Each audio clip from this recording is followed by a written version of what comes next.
नमस्कार दोस्तों, फिर से आपका एक बार स्वागत है। तो अपन पशु परिचर में एक टॉपिक तो पढ़ चुके हैं। अपना दूसरा टॉपिक है मिल्किंग मेथड, दुग्ध दोहन की विधियां। तो डेयरी गाय काम में लेते हैं। डेयरी गाय भैंस इन्हीं में होता है अपने। तो शुरू करते हैं। दुग्ध दोहन में पहले कुछ शब्दावलियां पढ़ लेते हैं अपन। शब्दावली उसमें पहला होता है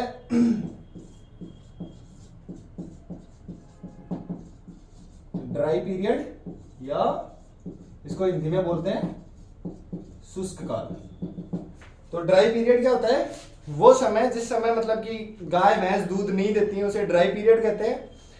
तो ये मेनली अपने आता है कि 12 महीने एक साल में एक बार बहती है भैंस, तो 2 महीने का ड्राई पीरियड होता है। तो इसको लिखते हैं वह समय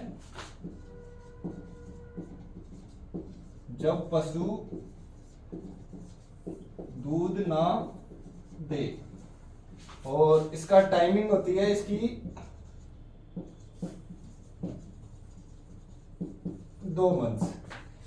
ड्राई पीरियड वो होता है कि जब अपन पशु का दूध दोहन नहीं करते, इसका टाइम होता है 2 माह। फिर आता है लैक्टेशन पीरियड, इसको हिंदी में बोलते हैं दुग्ध काल। ये वो समय होता है जिस समय अपन पशु का दूध निकालते हैं, मतलब दूध दोहन करते हैं। तो ये इसकी टाइमिंग होती है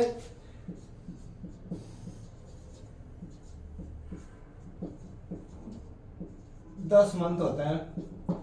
नॉर्मली गाय भैंस सब में 10 मंथ ही होती है। बकरी भेड़ में तो बकरी भेड़ हर 6 महीने से बहती रहती है, तो उनमें ये नहीं होता है। तो ड्राई पीरियड शुष्क काल वह समय जब पशु दूध ना दे, ये कम से कम 2 माह का होना चाहिए। लैक्टेशन पीरियड मतलब दुग्ध काल, ये आदर्श डेयरी गाय में 10 महीने का होना चाहिए। लैक्टेशन पीरियड क्या होता है? जब पशु दूध दे। तो अपन पशु परिचर में डेयरी गाय की बात करेंगे, तो डेयरी गाय के ये आता है। डेयरी गाय में लैक्टेशन पीरियड होता है 10 मंथ और ड्राई पीरियड होता है 2 मंथ। ये सब रटने की चीजें याद कर लो एकदम।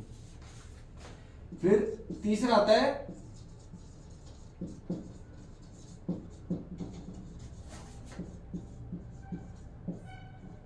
गेस्टेशन पीरियड, मतलब हिंदी में इसको बोलते हैं गर्भकाल।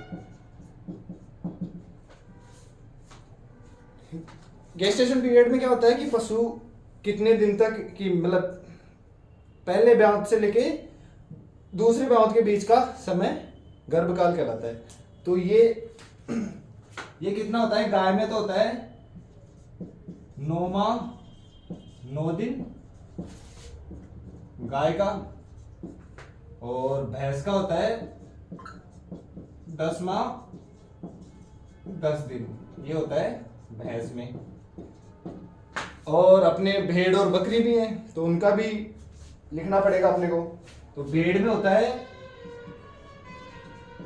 5 माह -5 दिन, ये होगा भेड़ का। और बकरी का होता है 5 माह +5 दिन, ये हो गया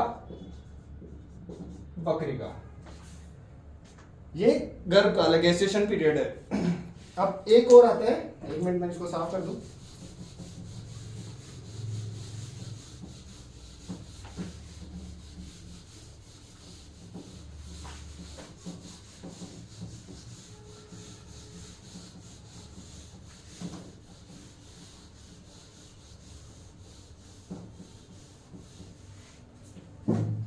अब एक चीज और आती है प्रसव अंतराल।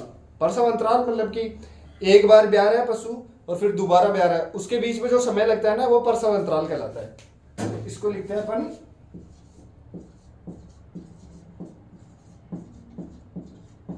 प्रसव अंतराल। 2 ब्याहों के बीच का समय। और ये एक मतलब एक गाय में 2 ब्यावतों के बीच का समय 12 महीने होना चाहिए। 12 महीने से ज्यादा हो रहा है तो फिर वो मतलब कि काम की नहीं है, कि टाइम ज्यादा ले रही है तो उससे उत्पादन अपने को कम होगा, इसलिए इसका टाइम कितना होना चाहिए,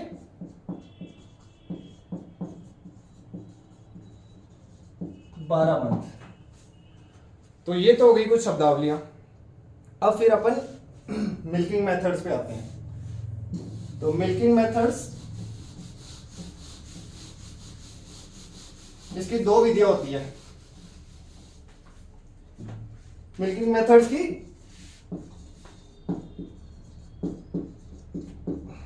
2 विधियां होती है। पहली होती है हाथ से दूध निकालना, दूसरी होती है मशीन मिल्किंग, हैंड मिल्किंग और मशीन मिल्किंग। तो पहली होगी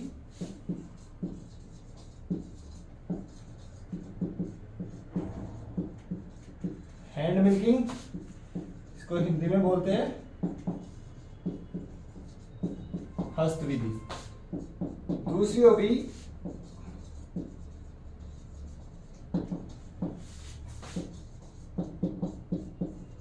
मशीन मिल्किंग, इसको बोलते हैं मशीन विधि। अब मेरे को पता भी नहीं मशीन को हिंदी में क्या बोलते हैं, आप में से किसी को पता हो तो प्लीज कमेंट करके मेरे को बताना जरूर। हैंड मिल्किंग मेथड 2 विधियां होती है इसकी। पहली विधि होती है हैंड मिल्किंग, दूसरी होती है मशीन मिल्किंग। तो अब इन दोनों विधियों को एक एक करके पढ़ते हैं। तो आज अपन पढ़ेंगे सिर्फ हैंड मिल्किंग। तो ठीक है, हैंड मिल्किंग को लेते हैं।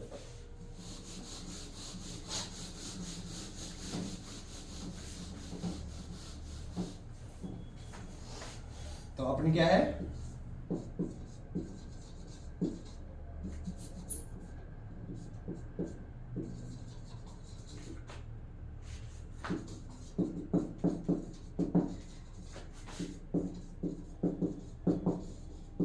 हैंड मिल्किंग या हस्त विधि। ये 3 प्रकार की होती है। पहली होती है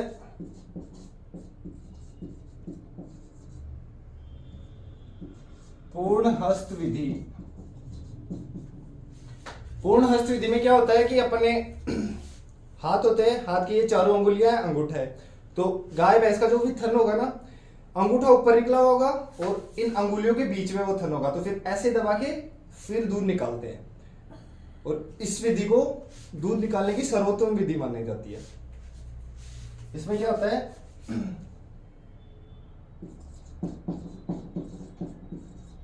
चारों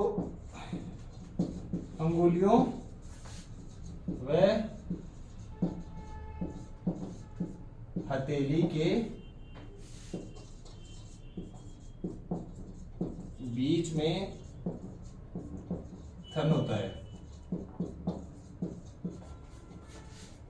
अपने हाथ को ऐसे 4 अंगुलियां बीचेंगे, बीच में थन होगा, तो फिर ऐसे करके अंगूठा बाहर की साइड होगा, ऐसे करके दूध निकालते हैं। ये पूर्ण हस्त विधि होगी, फुल हैंड मेथड। इसमें ये चीज याद रखने वाली है, दुग्ध दोहन की सर्वोत्तम विधि है ये। फुल हैंड मेथड है ना, दुग्ध दोहन का सर्वोत्तम विधि है ये। फिर इसमें दूसरी विधि आती है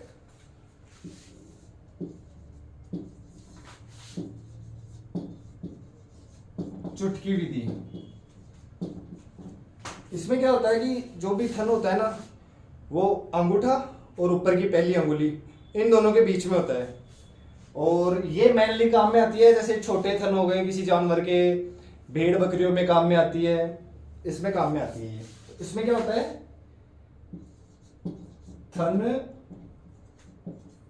अंगूठे व प्रथम अंगुली के बीच होता है। ऐसे चुटकी से निकालते हैं इसको। चुटकी विधि कहते हैं, इंग्लिश में स्टेपिंग मेथड कहते हैं।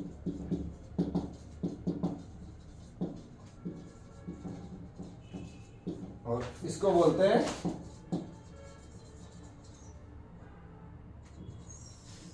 Full hand method. ठीक है, अब स्ट्रिपिंग मेथड किस किस में काम में आता है? भेड़ बकरी, तो लिख लेते हैं अपन। भेड़ में काम में आता है, बकरी में काम में आता है, और इसमें छोटे थनों वाले पशु में। और क्या काम है इसका कि अपन चलो मशीन से दूध निकाल रहे हैं तो उसके बाद में जो भी बचा हुआ दूध है ना उसको निकालने के काम में ये आता है। तो और क्या लिख लेंगे इसमें?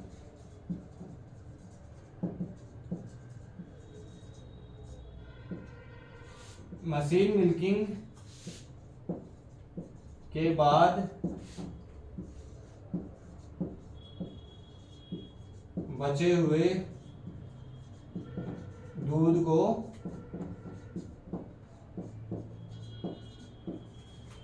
निकालने में इसको काम में लेते हैं। तो फुल हैंड मेथड बता दिया, स्ट्रिपिंग मेथड बता दिया। अब तीसरी विधि है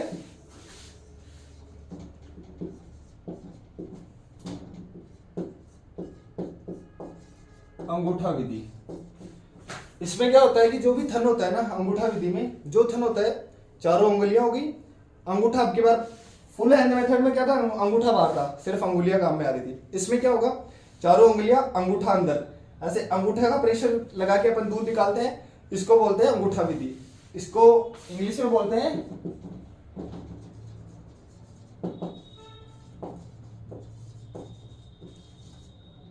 नकलिंग मेथड। इसमें क्या होता है? चारों उंगलियों और अंगूठे के प्रेशर से दूध निकलता है, और ये दूध निकालने की सबसे खराब विधि है। इसमें क्या होता है कि अंगूठा जब भी प्रेशर लगता है तो थनों में गांठ वगैरह बन जाती है, मैस्टाइटिस वगैरह वाली समस्या होने लग जाती है, थनों में गांठ वगैरह होने लग जाती है। तो इसमें क्या? इसमें चारों अंगुलियों व अंगूठे से दूध निकालते हैं। तो ये सबसे खराब विधि है। क्यों? क्योंकि गांठें पड़ जाती है, अंगूठे का प्रेशर लगता है तो उससे थनों में गांठ वगैरह हो जाती है। तो इसमें ये चीज भी याद रखने वाली है, इंपॉर्टेंट है। एक तो दूध दोहन की सर्वोत्तम विधि, ये याद रखने वाली बात है। ये है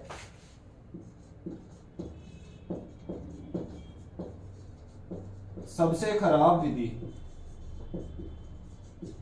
तो इसमें ये भी इंपॉर्टेंट चीज है और ये भी इंपॉर्टेंट चीज है, ये दोनों चीजें याद रखने वाली है। तो अपने मिल्किंग मेथड में आज पढ़ा है हैंड मिल्किंग। हैंड मिल्किंग में अब एक बार फिर से रिवाइज कर लेते हैं। हैंड मिल्किंग में 3 प्रकार की होती है। पहली होती है फुल हैंड मेथड, पूर्ण हस्त विधि। उसमें चारों अंगुलियां अंदर की साइड होंगी, अंगूठा बाहर की साइड होगा और उनके बीच में थन होगा। जैसे कि अपन इस मार्कर को यूज में लें, ये मान लेते हैं थन है, ये चारों अंगुलियां हैं, तो ये ऐसे करके फिर ऐसे प्रेशर करके फिर दूध निकालेंगे। ये फुल हैंड मेथड हो गया। इसको सर्वोत्तम विधि बताते हैं। मतलब ये एकदम याद रखने वाली चीज है, इंपॉर्टेंट चीज है कि दूध दोहन की सर्वोत्तम विधि कौन सी है, तो उसमें फुल हैंड मेथड आएगा। ठीक है, फिर आ गई चुटकी विधि है, स्ट्रिपिंग मेथड। इसमें क्या होता है? ये थन हुआ, अंगूठा और प्रथम अंगुली इन दोनों के बीच में ऐसे करके ऐसे करके ये दूध निकालते हैं। इसको स्ट्रिपिंग मेथड बोलते हैं। ये मेनली उन्हीं जानवरों में काम में लेते हैं जिनके थन छोटे हो या फिर भेड़ हो, बकरी हो, इनमें काम में लेते हैं ये स्ट्रिपिंग मेथड। फिर तीसरा मेथड आ गया नकलिंग या अंगूठा विधि। इसमें क्या होता है? चारों अंगुलियां होगी, अंगूठा भी काम में आ गया। जैसे ये मार्कर आया, ये थन है, ये अंगुलियां, अंगूठा यहाँ पे, ये अंगुलियां, अंगूठे का प्रेशर लगा के फिर दूध निकालेंगे। ये होती है अंगूठा विधि। इसमें क्या होता है कि अंगूठे के प्रेशर से वहां पे थन में गांठ बन जाती है, तो इससे पशु को दर्द वगैरह होता है या फिर कई बार मैस्टाइटिस वगैरह भी हो जाता है। तो इसको सबसे खराब विधि माना गया है। ठीक है दोस्तों, आज के लिए इतना काफी है। अब नेक्स्ट वीडियो अपन लेके आएंगे, उसमें मशीन मिल्किंग के बारे में बात करेंगे और उसके बाद में विनिंग मतलब दूध चुड़ाने की विधि, वो भी अपन डिस्कस करेंगे। तो बहुत बहुत धन्यवाद आपका, और जो भी चैनल वगैरह देख रहे हो तो प्लीज सब्सक्राइब करें और लाइक करें। बहुत बहुत धन्यवाद, थैंक यू।